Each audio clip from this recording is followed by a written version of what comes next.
എ.വി. ജയശങ്കറിലേക്ക് പോകുന്നു. തിരുവല്ലയിലാണ്. M C റോഡിൽ പല ഭാഗത്തും വെള്ളക്കെട്ടുണ്ട് എന്നുള്ളതാണ് രാവിലെ വരുന്ന വിവരം. എം സി റോഡ് വഴി വരുന്നവർ ഒന്ന് ശ്രദ്ധിച്ചു വരണം. ചിലയിടങ്ങളിൽ ഭാഗികമായ ഗതാഗത നിയന്ത്രണമുണ്ട് എന്നാണ് തോന്നുന്നത്. ഇന്നലെ ഉണ്ടായിരുന്ന തിരുമൂലപുരത്ത് എന്താണ് അവസ്ഥയെന്ന് കൂടി നമുക്ക് ചോദിക്കാം. ജയശങ്കറുണ്ട്. Jayasankar, very good morning Jayasankar. എന്താണ് എം സി റോഡിലെ ഇന്നത്തെ അവസ്ഥ? തിരുവല്ല ഭാഗങ്ങളിലേക്ക് വെള്ളം ഇറങ്ങിത്തുടങ്ങിയോ? ഇപ്പോഴും മഴ പെയ്യുന്നുണ്ടോ? എന്താണ് അവസ്ഥ? Good morning doctor Arun. എന്തായാലും ആറന്മുളയിൽ വെള്ളം ഇറങ്ങി എന്ന് കേൾക്കുമ്പോൾ കുറച്ച് ആശ്വാസമുണ്ട്. പക്ഷേ തിരുവല്ലയിൽ ആശങ്കയാണ്. തിരുവല്ലയിൽ കൂടുതൽ പ്രദേശങ്ങളിലേക്ക് വെള്ളം കയറാനുള്ളൊരു സാധ്യതയാണ് നമ്മൾ കാണുന്നത്. കാരണം ആറന്മുളയിൽ നിന്നൊക്കെ ഇറങ്ങുന്ന വെള്ളം അത് നേരെ എത്തേണ്ടത് തിരുവല്ല അപ്പർ കുട്ടനാട് മേഖലകളിലാണ്. നമുക്ക് ആ ദൃശ്യങ്ങൾ കാണാം. ഇങ്ങനെ കണ്ണെത്താ ദൂരത്തോളം വെള്ളം കിടക്കുന്നൊരു സാഹചര്യമാണ്. എവിടെ നോക്കിയാലും വെള്ളമാണ് തിരുവല്ല മേഖലയിലുള്ളത്. തിരുവല്ല നഗരസഭയിൽ വലിയ കാര്യങ്ങൾ, വലിയ പ്രശ്നമില്ല. നഗരസഭയ്ക്ക് പുറത്ത് കടപ്ര, നിരണം ഉൾപ്പെടെയുള്ള പ്രദേശങ്ങൾ വലിയ വെള്ളക്കെട്ടാണ്. നമ്മൾ നിരണം പ്രദേശത്താണ് ഉള്ളത്. ഇങ്ങനെ വെള്ളം, ഇതൊക്കെ ആളുകൾ പോയിക്കൊണ്ടിരുന്ന അങ്ങോട്ടേക്കൊക്കെ ജനവാസ മേഖലയുള്ള പ്രദേശമാണ്. പക്ഷെ അവിടെയൊക്കെ തന്നെ വെള്ളമാണ്. ഇതിനോടൊപ്പം തന്നെ പല ആളുകളെയും ബോട്ടിലൊക്കെ എത്തിച്ച് രക്ഷപ്പെടുത്തി. നമ്മൾ കഴിഞ്ഞ ദിവസം ഇത്തരത്തിൽ പുളിക്കീഴ് പ്രദേശത്ത് ഈ ബോട്ടുകളിൽ പോയി ആളുകൾ രക്ഷപ്പെടുത്തുന്നതൊക്കെ നമ്മൾ തത്സമയം നൽകുകയും ചെയ്തതാണ്. എന്തായാലും വലിയൊരു വെള്ളക്കെട്ട് ഈ മേഖലകളിലൊക്കെ തന്നെ ഉണ്ട്. ഇത് കണ്ടാൽ നമുക്കൊരു ആറാണ് അല്ലെങ്കിൽ ഒരു കായലാണെന്നൊക്കെ തോന്നും. പക്ഷേ അതൊന്നുമല്ല. ഇത് ഈ കഴിഞ്ഞ 2-3 ദിവസം പെയ്ത മഴയിൽ എത്തിയ വെള്ളമാണ്. ഇപ്പോഴും ആ വെള്ളക്കെട്ട് അങ്ങനെ തന്നെ തുടരുന്ന ഒരു സാഹചര്യമാണ്.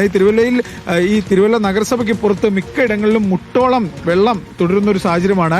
ഇതിന് ഇറങ്ങാൻ കുറച്ചധികം ദിവസം എടുക്കുമെന്നാണ് ആളുകൾ പറയുന്നത്. വീടുകൾക്ക് ചുറ്റും എല്ലാം തന്നെ വലിയ തോതിൽ വെള്ളക്കെട്ടുണ്ട്. ഈ വീട്ടിലേക്ക്, നമ്മൾ ഈ ദൃശ്യങ്ങൾ കാണുന്ന ഈ വീട്ടിലേക്ക് വെള്ളം കയറി വരുന്നതേ ഉള്ളൂ. ഒരു ചേട്ടൻ അവിടെ ഉണ്ട്. ചേട്ടാ വന്നേ, വെള്ളം ഉണ്ടോ?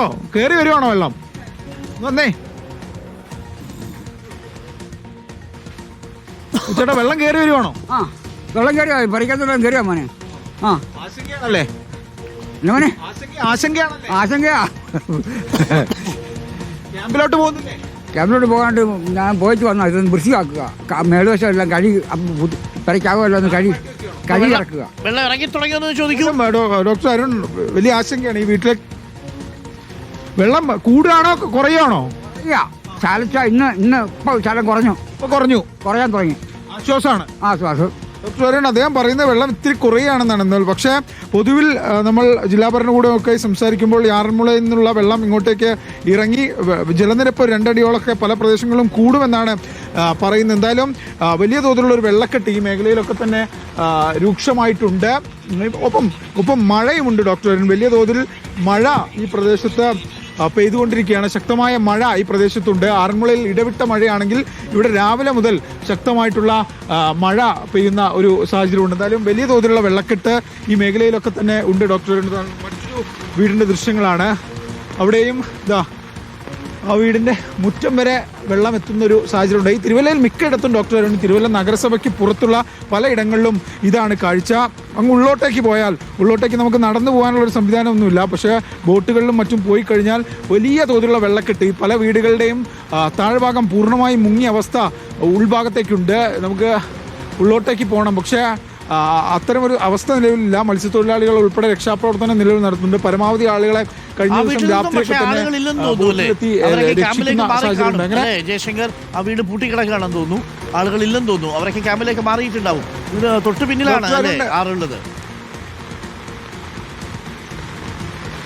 ഡോക്ടർ അരുൺ, തൊട്ടു പിന്നിൽ ആറല്ല, തൊട്ടു പിന്നിൽ ഈ ഇത്തരത്തിൽ ഈ മഴയത്ത് വന്ന വെള്ളം ഇങ്ങനെ കൂടിക്കിടക്കുകയാണ്. കണ്ടാൽ ആറാണെന്ന് തോന്നുമെങ്കിലും അത് ആറല്ല. അവിടെയൊക്കെ ഇത്തരത്തിൽ കഴിഞ്ഞ ദിവസങ്ങളുണ്ടായ മഴയിലെത്തിയ വെള്ളമാണ്. അതൊക്കെ ആളുകൾ കളിച്ച് നടന്നിരുന്ന, ഇല്ലെങ്കിൽ ആളുകൾ നടന്നിരുന്ന ഒരു പ്രദേശമാണ്. ആ ഇതിന് പിന്നിലൊക്കെയുള്ള സ്ഥലം എന്ന് പറയുന്നത്. പക്ഷെ അവിടെയൊക്കെ തന്നെ വെള്ളം കയറിയിട്ടുണ്ട്. വലിയ ആശങ്കയാണ്.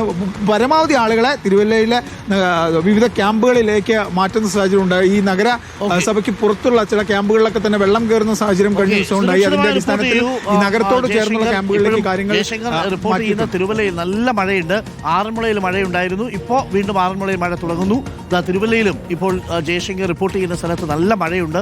വെള്ളം അവിടുന്ന് കാര്യമായിട്ട് ഇറങ്ങി തുടങ്ങിയിട്ടില്ല. ചെറിയൊരു കുറവുണ്ട് എന്നാണ് പറയുന്നത്. പക്ഷേ ഇനിയും ഇങ്ങനെ മഴ നിന്നു പെയ്താൽ അടുത്ത 3 മണിക്കൂർ വളരെ നിർണായകമാണ്. ആലപ്പുഴയിലും പത്തനംതിട്ടയിലും റെഡ് അലേർട്ട് പ്രഖ്യാപിച്ചിരിക്കുന്നു അടുത്ത 3 മണിക്കൂർ നേരത്തേക്ക്.